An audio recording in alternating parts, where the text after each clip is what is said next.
A mechanic in a faded coverall put down a pen worth a six-figure bonus and walked out of a CEO's office before she finished her sentence. And by Thursday, she would be the one apologizing to him in front of her own board. It happened in 11 seconds, start to finish, in an office with a view of a hangar floor and a jet with its wing panel still open. Vanessa Pennington slid the compliance sheet across the desk, tapped her pen against her knuckle 3 times and said, "Sign it or find another job." And Silas Sawyer was already standing when the last word left her mouth, his coverall zipped to the collar, his hands still smelling faintly of hydraulic fluid and cold metal. He did not argue. He did not ask her to reconsider.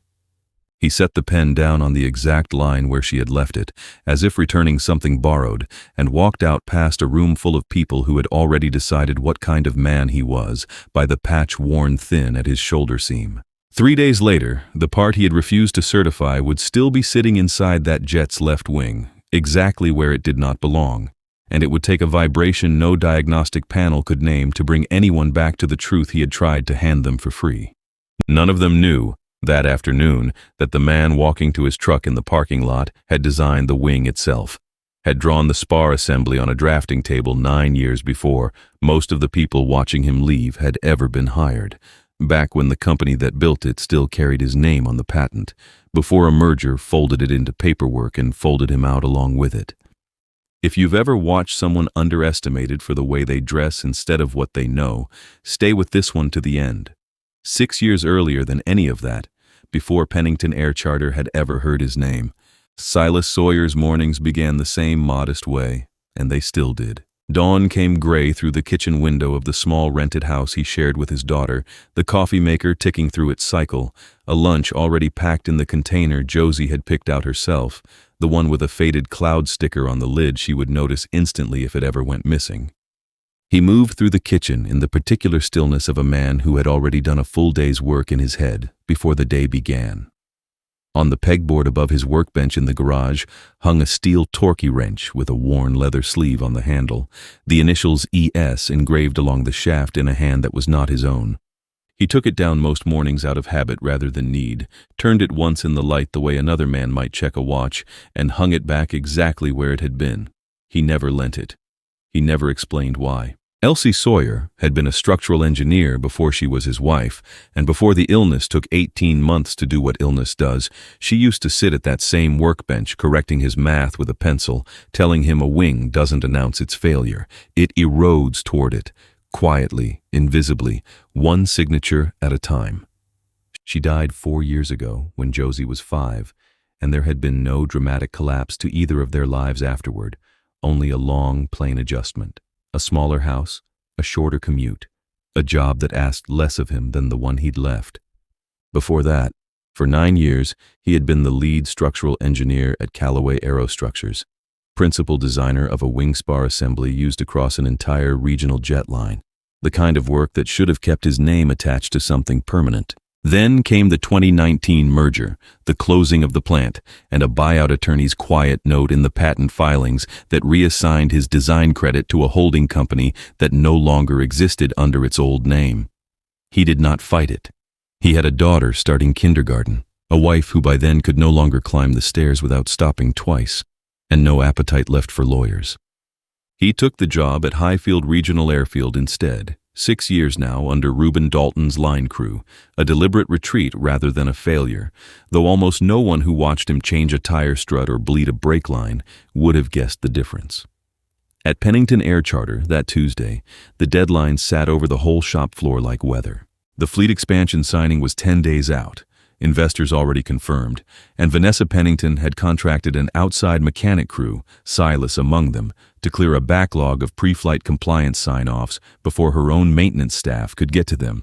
Sheldon Underwood, her lead engineer, had already signed off on the part in question, a replacement wing spar attachment bolt, freshly installed, sitting green on every diagnostic readout the panel could produce. Silas did not look at the panel first.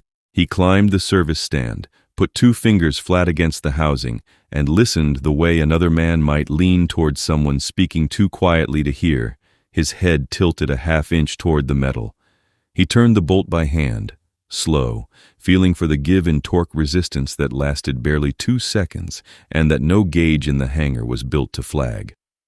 "This fails tolerance," he said plainly. "No heat in it." Sheldon told him the panel disagreed. Vanessa, standing at the foot of the stand with her signing pen already in hand, told him the ceremony was 10 days out and she did not have time for a feeling. "Sign it," she said, "or find another job." And Silas climbed down, unzipped nothing, adjusted nothing, and set the pen back on her desk without lifting it. The room went quiet in the particular way rooms go quiet when they are embarrassed for someone and trying not to show it. A few mouths half open with something like a laugh they didn't finish. And he walked to his truck alone, the gray coverall patch catching the hangar light once before the door swung shut behind him. 3 days after that, Reuben Dalton drove out to Highfield on his lunch break, worry sitting on him plainer than he meant to let show, and found Silas already at his own workbench, not idle, not brooding, but writing a serial number into a spiral notebook worn soft at the corners, cross-referencing it against a column of older numbers in handwriting that had faded to pencil gray. "You didn't have to walk," Reuben said. "I didn't have to sign it either," Silas answered, not looking up, and that was the whole of it. Reuben noticed the notebook's cover, unlabeled, older than the 6 years he'd known the man, and did not ask what else was written inside it. He drove back to Pennington's hangar to find the same jet grounded again, this time for an unrelated vibration in the left wing that had shown up on a taxi test that morning, one Sheldon had chased through 2 diagnostic cycles without an answer. Vanessa stood at the hangar door with her arms crossed, the signing ceremony now 9 days out, and asked Reuben, against every instinct in her, whether the mechanic who'd walked out might still take a call. "You already know what he used to build, don't you?" Reuben said to Sheldon quietly, before either man said Silas's name aloud, and Sheldon had no answer for that at all.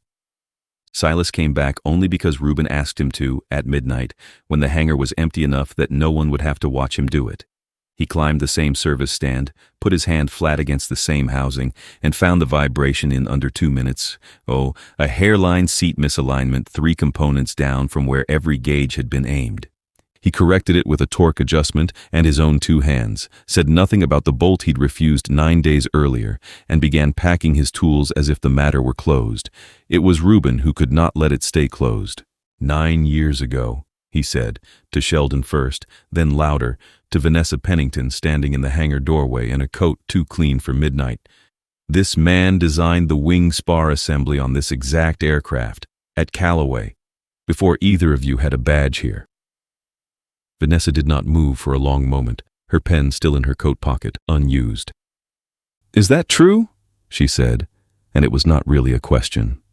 "I built the tolerance spec your diagnostic panel is calibrated against," Silas said, flat, no pride in it, closing his toolbox. "That's why the panel didn't catch it. It was never built to catch me." The vibration was fixed. Nobody in that hangar was thinking about the vibration anymore.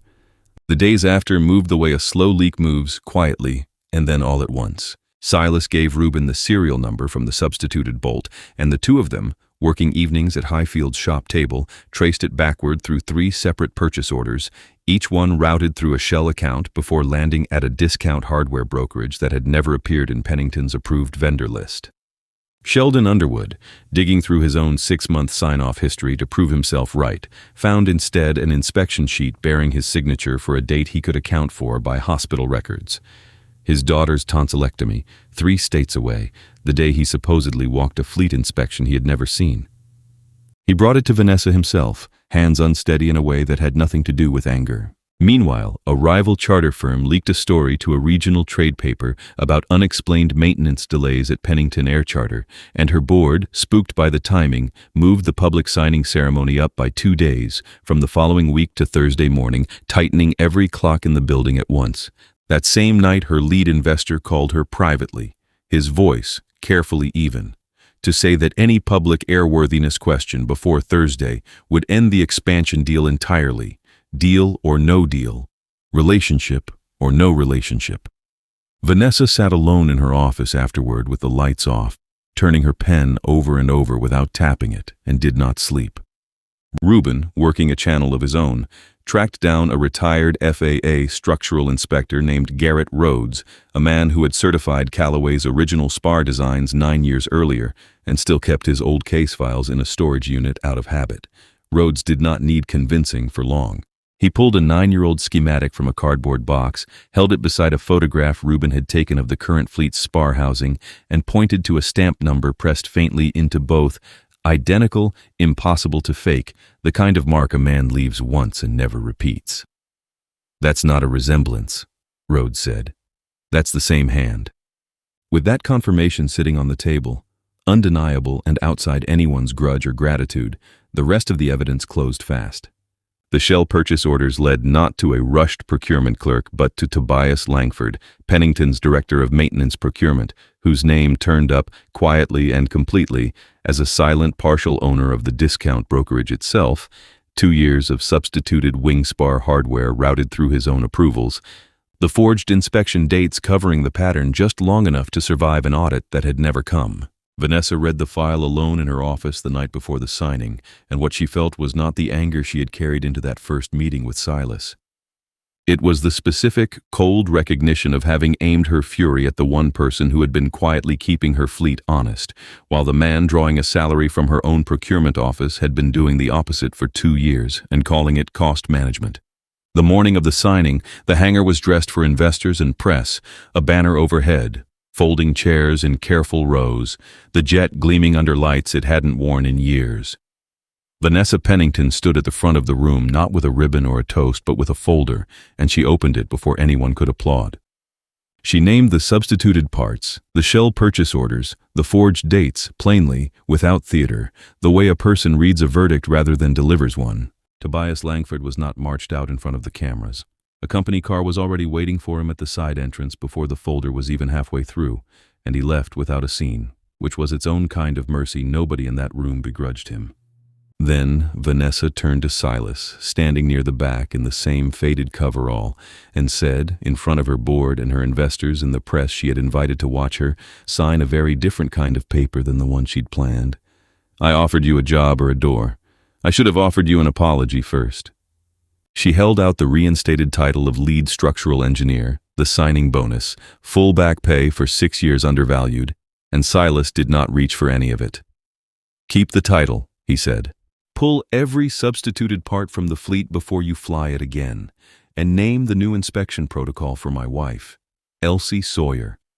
She used to say a wing doesn't fail all at once. It fails quietly every time somebody signs for it anyway."